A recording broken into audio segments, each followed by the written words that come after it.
I think it's a little early to see which side is going to win out, but I think we are at a watershed moment in American history.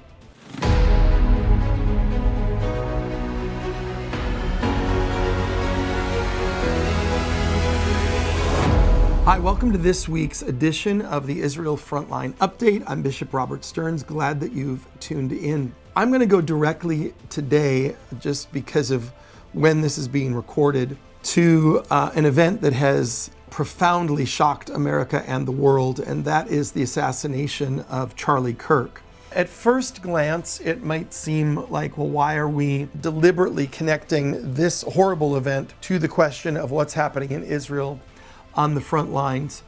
But I want to just take a moment and just really zoom out and look for a moment at what's happening in our culture. I do think that this tragic assassination is going to be, ironically, a turning point in American history. I say ironically because we know that the organization that Charlie founded was called Turning Point. I think it is yet to be seen whether that turning point will be for good or evil in America. How can it be for good? Well, thankfully, I have seen some, not as many as I wish, but I have seen some very public figures who would not have been aligned with Charlie Kirk's ideology or politics, but I have seen them speak out and say, wait a minute, everybody, this is wrong. This is a red line that we as Americans cannot cross. This has to be disavowed, full stop.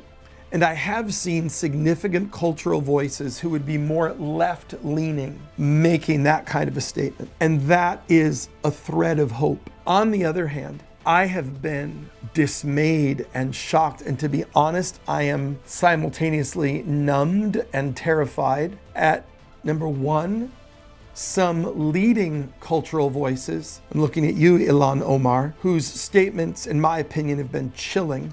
And then just what I can only describe as mob mentality on social media. The callousness, the lack of humanity, supposedly coming from left-leaning people whose entire driving force is supposed to be this righteousness of care and concern. That's the flag that they fly under, right? Tolerance for everyone and concern for everyone and free speech for everyone, all of this. The comments that are coming and that you are seeing on social media, and even social media commentators going with cameras and microphones to universities. Where is our humanity? And so I think it's a little early to see which side is going to win out, but I think we are at a watershed moment in American history. My prayer is that those who would view themselves as center-left or even left would understand that if we take this plunge into a passive justification of political violence, right? And what does passive justification look like? Here's what it is. Well, of course, it's a terrible loss of human life, but you know, he had a lot of things that people disagreed with and perceived as hateful. Anytime you add in a but you know, anytime you give a qualifier to your statement, you have crossed the Rubicon, you have opened Pandora's box, you have welcomed the gates of hell.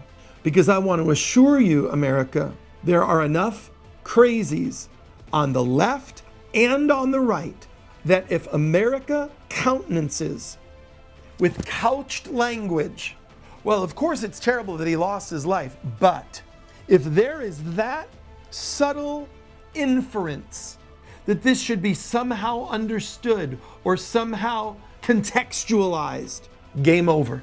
Game over. Because fringes and extremists and those mentally ill who are drawn to either extreme, it exists in all places. And the glue of society will not hold together. I think it's too early to tell. This is a tragedy. This is a tragedy. May God have mercy upon America, that this is where we are, that this is where we have allowed ourselves to come. We offer prayers and support for Charlie's family, for his loved ones. and we pray for our nation. In the midst of that question of, is American society going to hold? And we're at that place. If you have followed this ministry, I have for 15 to 20 years been sounding the alarm of the march that we are having toward an abyss, the march that we are having toward insanity. And I've been specifically speaking to the Christian church, telling you to get your energies into where they need to be. But as we look at this in America, we also have to look at this in the context of global civilization. September 7th, the new Home Secretary of the UK, the United Kingdom, is a pro-Palestinian Muslim. Shabana Mahmood, the new Home Secretary in Britain, is a Muslim of Pakistani descent who has regularly attended pro-Palestinian protests. She will be in charge of immigration and the security services. Wow, sounds like a match made in heaven. On her website, she says that she is a passionate supporter of Palestinian rights and has a history of supporting the BDS movement against Israel. This is the new Home Secretary of Great Britain. September 9th, on a good note, the UK has stated officially that Israel is not committing genocide in Gaza. Can I repeat that? Israel is not committing genocide in Gaza. In a letter to Parliament, Deputy Prime Minister and the former Foreign Secretary David Lammy writes, "What Israel is doing does not constitute genocide." He stated, "The crime of genocide occurs only where there is a specific intent to destroy, in whole or in part, a national, ethnic, racial, or religious group. Our governmental study has not concluded that Israel is acting with that intent." Indeed, Benjamin Netanyahu, I think, forgive me if I have the quote wrong, but I think it was Netanyahu recently said, if we were going to commit genocide in Gaza, it would be over in 15 minutes. It doesn't take Israel 2 years to commit a genocide in Gaza. Israel is dealing with the fact that a significant portion of the Palestinians in Gaza have been radicalized by the past decade or so of Hamas leadership. There has been a brainwashing of a significant portion of that community, certainly not all, but enough that there is an aiding and abetting that makes it extremely difficult to completely rout. What Israel is not going to do is withdraw, allow Gaza to rearm, allow Hamas to rearm, repopulate, re-recruit, re-brainwash, and great. Now we've got a generation in 4 years of those who are 14 today, now they're 18, and they're ready to be suicide bombers, and they're ready to be jihadists, and they're ready for another October 7th. Israel is not going to allow this. Full stop. So, as we often state, when these reports come out and these accusations are made, and now all these reports are coming out about the starvation in Gaza. Is there food shortage in Gaza? Of course there is. There's a war going on. But is there a deliberate systemic starvation of an entire population? Absolutely not. And there is clear documentation of Israel regularly making attempts to get food in. By the way, did Churchill feed the Nazis?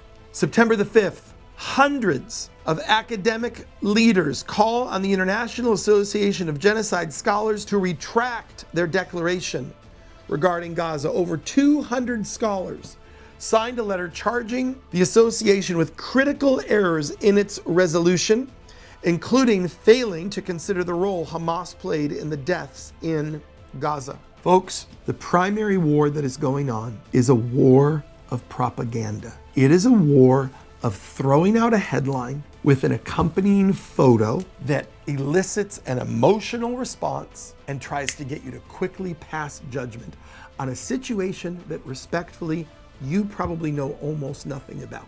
I have been there for 32 years and I practically know nothing what's going on. It's extraordinarily complicated. It's extraordinarily in depth, except it's super simple. Here's the simple part of it. If radical Islam would stop its obsession with killing the Jewish state, there would be peace in the Middle East tomorrow. That's the simple part of it. I'll say it again. If radical Islam would stop its maniacal obsession with destroying the Jewish state, there would be peace in the Middle East tomorrow. That's the simple solution. The complicated solution is, How do you take an entire population that has been kept in limbo now for some of them up to 70 years, depending on where you go back to, for decades, and how do you begin to untie this thread? How do you find justice for the Palestinians, peace for the Palestinians, prosperity for the Palestinians that genuinely leads to a peace and doesn't just lead to a continuation of the conflict? And that is the deep and difficult work that is involved when you truly pray for the peace of Jerusalem. That's what I pray that you'll do by joining me here at Eagle's Wings. Like, subscribe, share, donate, get involved, make a difference. Be a watchman on the wall. Be a force for good and for peace. We dedicate that work this week to the memory of Charlie Kirk, who, whatever you thought about his various viewpoints, whatever you thought about him, everything that I saw about Charlie Kirk involved this: free speech and open debate. And those two things are part of the bedrock and foundation of a free democracy. God bless you. We'll see you next week.